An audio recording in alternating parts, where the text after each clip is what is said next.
Fala galerinha, e aí, belezas? Tranquilos e calmos? Olha só, hoje vamos de Guerra Fria. Por que Guerra Fria? Porque, além de ser um assunto muito importante, nós vamos o quê? Nós vamos trabalhar o nosso seminário em cima disto aí.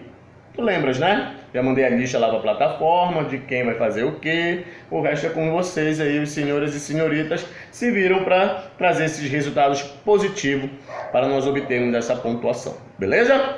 Vamos lá. Olha só, entender a Guerra Fria, o nome já está dizendo, uma Guerra Fria. Por que uma Guerra Fria? Porque não é quente, né? Obviamente. Não, mas não é só por isso. É porque não teve um conflito. Não teve onda braba entre as potências da época. Não. Vamos voltar só um pouquinho, ok?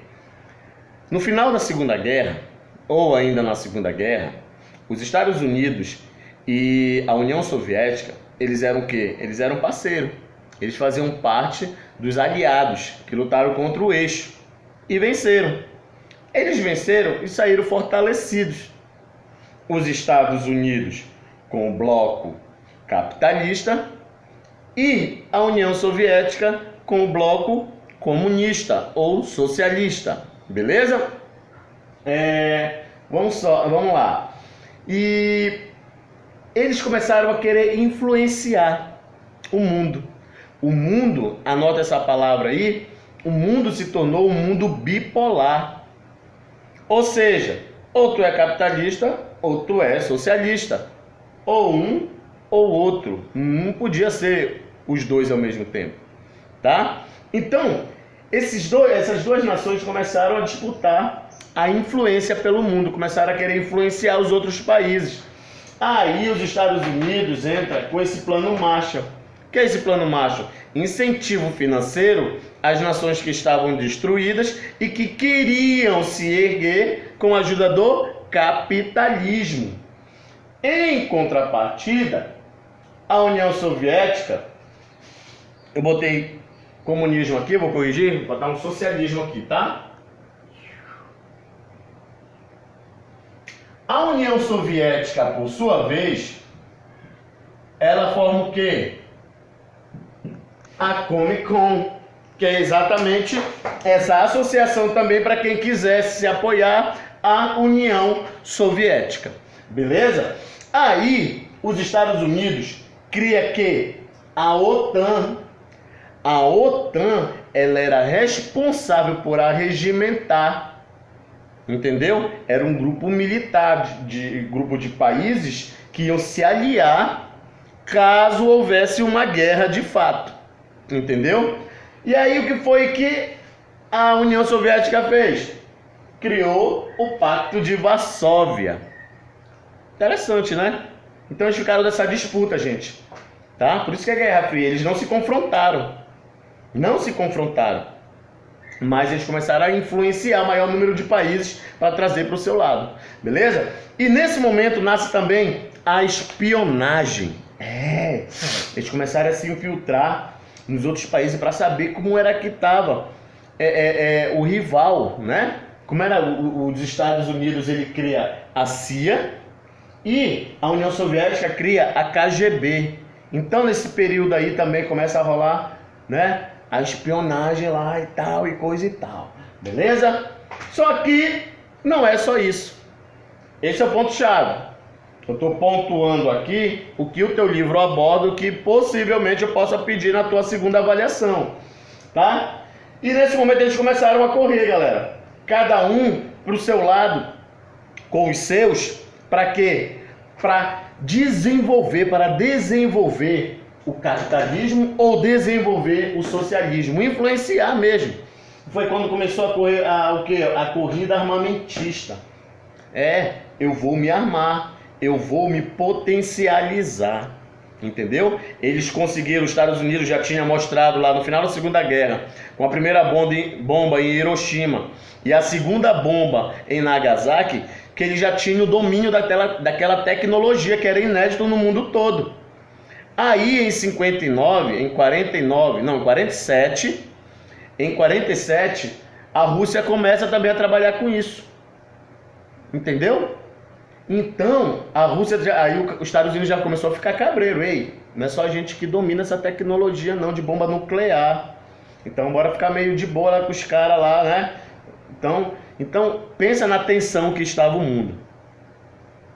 Porque era uma guerra iminente, entendeu? Mas que ninguém queria atacar o outro. Por quê? Porque não ia ter vencedor. Eles iam destruir o planeta. Vocês conseguem compreender? Então, eles ficavam só nessa. Ataca tu, não, ataca tu. Igual aquele menino de escola, né? Do quinto ano, do sexto ano, né? Bate tu, dá então tapa primeiro e tal. Bora ver qual é, né? Tu lembra? Pois é. Então eles começaram a fazer o quê? Corrida armamentista. Também começaram a fazer corrida espacial. Eles começaram a querer mostrar para o mundo que tinha mais tecnologia. Para quê? Para puxar para o seu lado. Beleza? E o ponto-chave, galera, foi isso aqui, ó. A crise dos mísseis em Cuba. Os Estados Unidos tinham uma base na Turquia.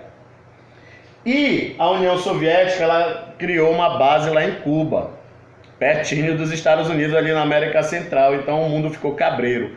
Foram 13 dias de grande suspense, porque foi esse momento que todo mundo começou a entregar a sua vida para Jesus. Jesus, recebe a minha alma, que é agora que vai rolar as bombas nucleares. É nesse momento. Então foram 13 dias de tensão, ok? Os historiadores dizem. E também um ponto que lembra muito isso, né, que é um ponto chave para tu entenderes a Guerra Fria, é a divisão de Berlim. Em Berlim Oriental, que ficou ao lado da União Soviética, e Berlim Ocidental, que ficou do lado dos Estados Unidos. Berlim se dividiu então em duas partes, ok? Então nesse momento aqui é o momento de maior tensão na Guerra Fria, tá? E eu pontuei aqui alguns pontos. Isso aqui é o que tu precisa entender do contexto geral do que foi a Guerra Fria, tá? Mas, como eu te falei, eles não se degradearam, não se conflitaram diretamente, não teve onda, não teve um país atacando o outro. Os Estados Unidos nunca atacou diretamente, nunca lançou uma bomba ou um tiro para lá. Mesma coisa a União Soviética. Porém, os países que ele exerciam influência conflitaram-se. Entendeu? Por exemplo, a Guerra das Coreias. A Coreia do Sul, que era estadunidense, que era capitalista, e a Coreia do Norte, que é socialista. E também a Guerra do Vietnã. Mesma coisa, o Vietnã do Norte e o Vietnã do Sul também entraram em conflito, tá?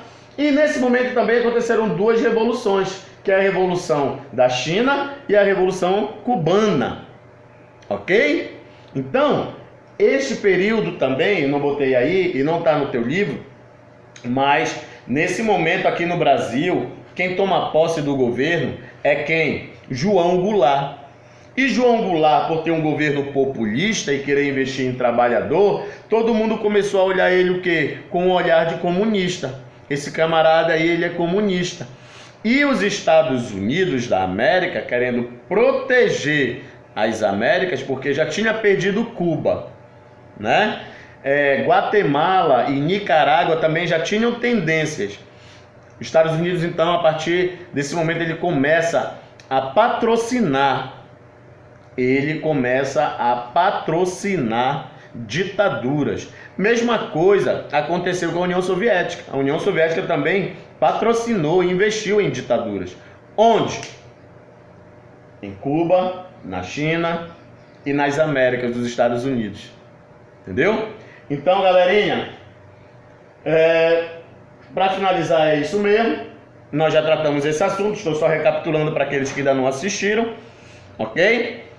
Esse assunto é a nossa segunda avaliação, é assunto que vocês vão explicar no seminário, tá? Eu peço que os senhores não só falem da Guerra das Coreias, ou a equipe que ficou com a Guerra do Vietnã, ou a equipe que ficou com a corrida armamentista, né?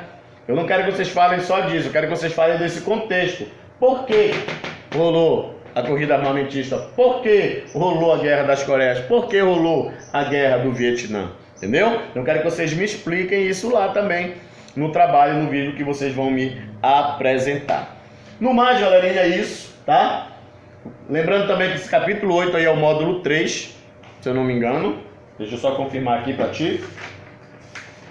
Módulo 4, tá? Eu pulei aí que é para dar continuidade, porque nós já estávamos dando o quê? Segunda Guerra Mundial. E depois da Segunda Guerra Mundial, o teu livro diz que vem para cá pro Brasil, só que não. A gente tem que dar continuidade, tá? Em história geral vamos falar de Guerra Fria e só depois vamos voltar para a história do Brasil. Beleza? Então é isso. Beijão no teu coração. Qualquer coisa me chama no zap. Tchau!